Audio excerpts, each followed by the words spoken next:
Kanina mga kabunyog, kanina pa rin ako nagpaplanong mag-live. Kasi nga, kumakalat na sa social media na may warrant of arrest na laban kay Jinggoy Estrada.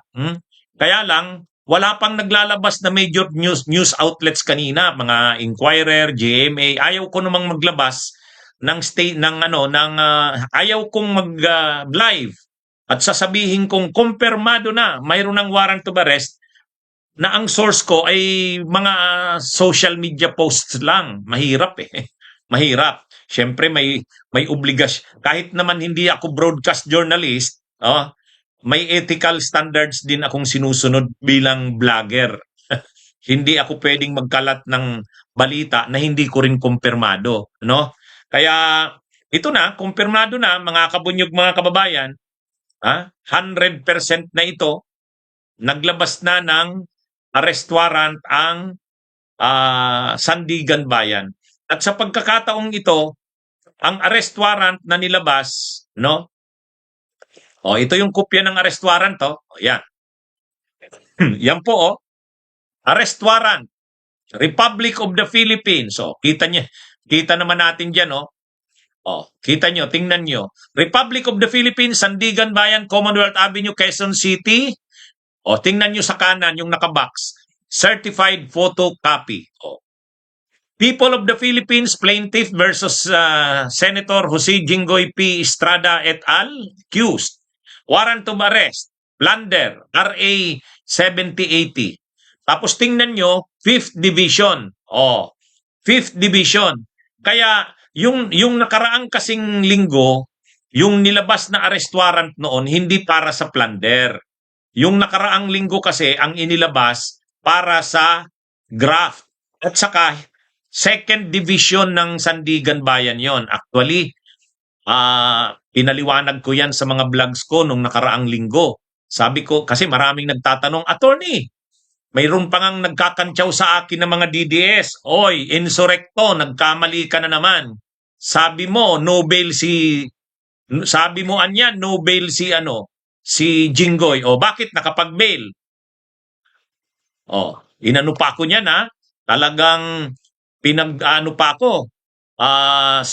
Inaatake ako ng mga DDS. Yun, nagpaliwanag ako last week, di ba? Sabi ko sa paliwanag ko, yung lumabas kasi, hindi pa talaga yan yung sa plunder. Kasi nga maraming kaso si Jinggoy sa kasibunuan. Mayroong ilang counts ng graft, tapos plunder. Ngayon, na-raffle sa Sandigan Bayan yon. Ang graft, napunta doon sa 2nd Division. Yung plunder napunta sa 5th Division, sa kaisang count ng graft. Ang naunang naglabas ng warrant of arrest ng nakaraang linggo, yung 2nd Division sa graft, bailable yun. Kaya nakapagpiyansa ng 90,000. Pero itong linabas ngayong araw, kalalabas lang. Ngayon lang. Ilang minuto lang. Ano na ito? Plunder na ito. At saka 5th Division ang naglabas nito. Kaya ito, no bail na talaga ito. Yan. Ano na ito mga kabunyog? At kumakalat na rin itong itong warrant of arrest. Ang kampo ni Jinggoy nagsabi, wala pa raw silang natatanggap na kopya. Okay lang kung wala pa silang natatanggap na kopya. Pero ito na eh. At saka balita na sa lahat. Tingnan nyo ito. ABS-CBN News. Breaking. Estrada faces 2nd arrest warrant for non-bailable plunder. Yan Kaya yung abogado ni Jinggoy, todo deny pa. Sabi niya, wala pa raw silang natatanggap na arrest warrant. Okay lang. Kahit wala pa kayong natatanggap na arrest warrant, isi-serve yan sa inyo ng mga law enforcement agencies. Mga kabunyog, mga kababayan. Yan kasi yung problema doon sa abogado ni Jinggoy. Laging hindi updated eh. Laging hindi updated. Actually, yun yung question ng abogado ni Jinggoy. Wala daw due process kasi hindi naman daw nila alam na mayroong charges na kay Jinggoy Estrada. Hindi daw nila alam na may resolution na ang DOJ, mayroon ng resolution ng ombudsman para kasuhan si Jinggoy. Kaya na-violate daw ang kanyang due process. Tapos ngayon na naman, Hindi daw alam ng ng lawyer ni Jinggoy na mayroon ng arrest warrant. Sus naman. Lumabas na sa lumabas na yung balita. Hmm? Anyway, bahala sila. Kung ayaw nilang maniwala, kasi wala pa daw silang natatanggap na arrest warrant. Ay, isi-serve sa inyo yung arrest warrant. Maghanda na kayo. Ihanda nyo na si Jinggoy. Yan yung ano dyan, mga kabunyog, mga kababayan. Hmm? Kaya nakakalungkot itong kampo ni Jinggoy. Drama pa rin ang drama eh. Wala pa daw silang nalalaman na arrest warrant. At hindi pa daw nare-resolve yung kanilang motion. May mga pending motions pa daw sila sa Sandigan Bayan.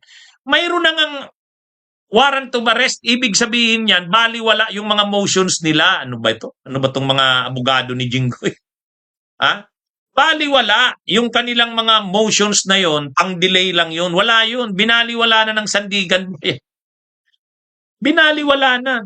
Naglabas na nga ng warrant of arrest. Ibig sabihin, yung kanilang mga final na motions para sana pigilan ang paglalabas ng arrest warrant, hindi kinonsider ng Sandigan Bayan. Wala na.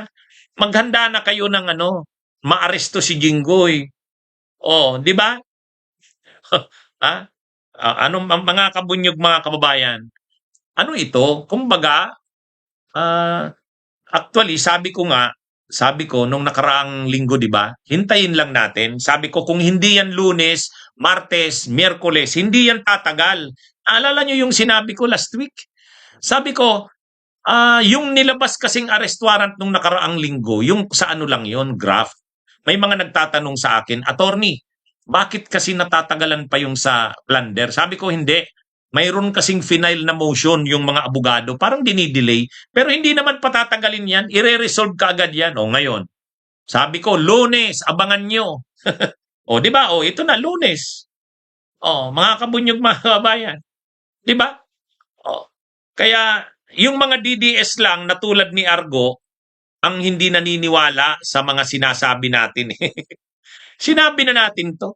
Ngayon, paano na yan? Dapat inaasahan pa nila Cayetano, nandun si Jinggoy mamaya. Ewan ko kung a-attend pa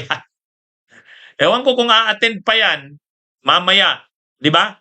Kasi ngayong araw din may session yung Senado. Magbubutuhan na sila doon sa, ano ba yon? Magbubutuhan sila doon sa motion ni yung motion ni Marcoleta na pwedeng bumoto at mag-participate sa session kahit wala sa Senado. Wala na yan, hindi na. Ko kung a-attend pa ba yan si Jinggoy? Ha? Anong gagawin niya? Gagayahin niya si Bato? Pilit na papasok pa rin sa Senado? Yan mga kabunyog, mga kababayan. Yan yung aabangan. Abangan natin mamaya. Baka magdrama baka magdrama si Jinggoy mamaya. Parang katulad ni Bato. Ang huling act, a-attend sa session tapos magbuboto. Magbuboto mamaya. Abangan natin. Abangan natin mamaya. Mga kabunyog, mga kababayan. Maraming kaganapan ito ngayong araw. Sigurado yan. Ngayon, ang kaso ni Cayetano na yan, ay ni Jinggoy na yan, ano ito mga kabunyog? Plunder ito. Actually, ilan ba yon? 573 million yata ang involved ditong pera na nakurakot nila, nadambong. Ang Tagalog kasi ng plunder, pandarambong pandarambong. Ngayon, sa pandarambong, ang nakasuhan dito, People of the Philippines versus Senator Jose Jinggoy Estrada et al. Ang et al dyan ay ito.